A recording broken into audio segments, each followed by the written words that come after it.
പിതാവിന്റെയും പുത്രന്റെയും പരിശുദ്ധാത്മാവിന്റെയും നാമത്തിൽ ആമേൻ.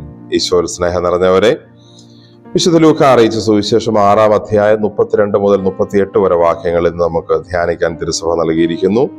നോമ്പ് കാലത്തെ 3-ാമത്തെ ആഴ്ചയിലെ ബുധനാഴ്ച ദിവസമാണിന്ന്. ഈശോ ഇവിടെ ഇന്ന് നമ്മളോട് തിരുവചനത്തിൽ പറയുന്നത് തിന്മയെ നന്മ കൊണ്ട് കീഴടക്കണമെന്നും സാധാരണ പ്രതീക്ഷയ്ക്കപ്പുറത്തേക്ക് നമുക്ക് നന്മ ചെയ്യാൻ സാധിക്കണമെന്നുമുള്ള ഓർമ്മപ്പെടുത്തലാണ്. നിയമം പറയുന്നതിന് അപ്പുറത്തുള്ള, പ്രതീക്ഷകൾക്ക് അപ്പുറത്തുള്ള നന്മ ചെയ്യാൻ ഈശോ നമ്മളോട് ഇന്ന് വളരെ പ്രത്യേകമായി ഈ സുവിശേഷത്തിലൂടെ ആവശ്യപ്പെടുന്നു. ദൈവത്തിന്റെ പ്രതീക്ഷയ്ക്കൊത്ത് നമ്മൾ വളരണമെങ്കിൽ നമ്മുടെ സഹോദരങ്ങൾക്ക്, മനുഷ്യർക്ക് അവർ എന്നിൽ നിന്ന് പ്രതീക്ഷിക്കുന്നതിനപ്പുറത്ത് ഞാൻ ചെയ്യുമ്പോഴാണ് ഞാൻ ദൈവത്തിന്റെ പ്രതീക്ഷയ്ക്കൊത്ത് വളരുന്നതെന്ന് ഇന്നത്തെ സുവിശേഷം നമ്മളെ പഠിപ്പിക്കുകയാണ്. ഈശോ പറയുന്നല്ലോ, ഒരാൾ 1 മൈൽ ദൂരം പോകാൻ നിർബന്ധിക്കുമ്പോൾ അയാൾ പോലും പ്രതീക്ഷിക്കാതെ 2 മൈൽ ദൂരം പോകാൻ തയ്യാറാവുക.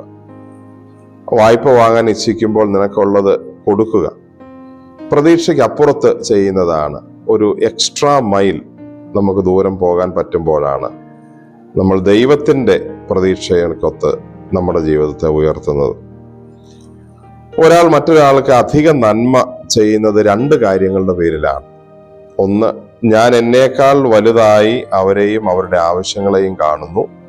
2, ഞാൻ ചെയ്യുന്ന നന്മയ്ക്ക് എനിക്കൊരു പ്രതിഫലം തരുന്ന ദൈവം എന്നെ കണ്ടുകൊണ്ട് മുകളിലുണ്ട് എന്നൊരോർമ്മയും. ഈ 2 കാര്യങ്ങൾ തന്നെയാണ് നമ്മൾ നോമ്പിന്റെ പ്രധാനപ്പെട്ട ആത്മീയ ചിന്തകളും. ഒന്ന്, ദൈവത്തെ ഓർക്കാൻ നമുക്ക് സാധിക്കുന്നു.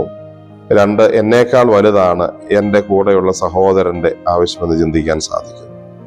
നമ്മുടെ കുടുംബത്തിലുള്ളവരെ കുറിച്ച് നമുക്ക് ചിന്തിക്കാൻ പറ്റണം. നമ്മുടെ സമൂഹത്തിലുള്ളവരെ കുറിച്ച് ചിന്തിക്കാൻ പറ്റണം. നമ്മുടെ ചുറ്റുപാടുമുള്ളവരെ കുറിച്ച് നമുക്ക് ചിന്തിക്കാൻ പറ്റണം. നമ്മുടെ കാര്യങ്ങൾ മാത്രം നോക്കുന്ന സ്വാർത്ഥതയില്ലെന്ന് ദൈവത്തെ ഓർത്ത്, സഹോദരങ്ങളെ ഓർത്ത് ജീവിക്കുമ്പോൾ നമ്മൾ നോമ്പിന്റെ ഹൃദയ പരിത്യാഗത്തിന്റെ ആ ചൈതന്യത്തിലേക്ക് കടന്നു വരുന്നു. നമുക്ക് പ്രാർത്ഥിക്കാം. കർത്താവായ ഈശോയെ, ഈ പ്രഭാതത്തിൽ ഞങ്ങൾ അങ്ങേ ആരാധിക്കുന്നു, സ്തുതിക്കുന്നു, നന്ദി പറയുന്നു. മറ്റുള്ളവരിൽ നിന്ന് എനിക്ക് കിട്ടാനുള്ള കാര്യങ്ങളെക്കുറിച്ച് ചിന്തിക്കുന്നതിന് പകരം മറ്റുള്ളവർക്ക് എന്ത് നന്മ ചെയ്യാൻ എനിക്ക് സാധിക്കും, അവർക്ക് വേണ്ടി എന്ത് കൊടുക്കാൻ സാധിക്കുമെന്ന് ചിന്തിക്കാൻ ഞങ്ങളുടെ മനസ്സിനെ ഈ നോമ്പ് കാലത്ത് തുറക്കുകയും വിശാലമാക്കുകയും ചെയ്യണമേ. നമ്മുടെ കർത്താവ് ഈശോ മിശിഹായുടെ കൃപയും പിതാവായ ദൈവത്തിന്റെ സ്നേഹവും പരിശുദ്ധാത്മാവിന്റെ സഹവാസവും നാം എല്ലാവരോടും നമ്മുടെ പ്രാർത്ഥനാ നിയോഗങ്ങളോടും കൂടി ഉണ്ടായിരിക്കട്ടെ.